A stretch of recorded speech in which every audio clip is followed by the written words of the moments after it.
Assalamualaikum, salam sejahtera. Alhamdulillah, saya Siti Hajar daripada Johor Bahru.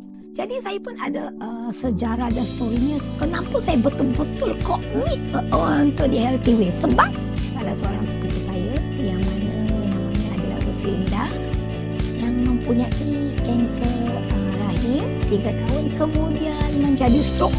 Totally stroke, hanya pergerakan hati saja. Itulah saya bersama dengan suami memberikan kurang minum air hidrogen dan juga spray hingga mandi. Saya tak sangka 5 tahun tak boleh bercakap, tak boleh bergerak langsung. Minum susu 5 tahun menggunakan tiup di hidung.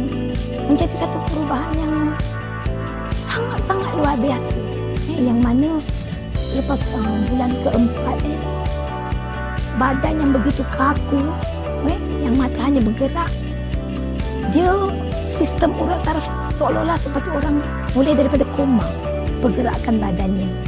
Dan bulan ke-7 yang menakjubkan adalah 5 tahun tidak boleh makan dan tak boleh bercakap.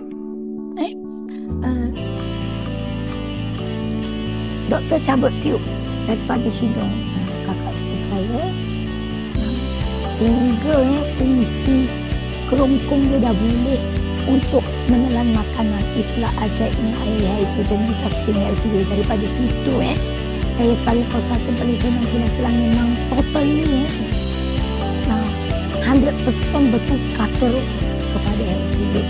Dan selepas tahun lebih juga alhamdulillah beliau sihat sekarang disebabkan air Healthy Way yang satu ini.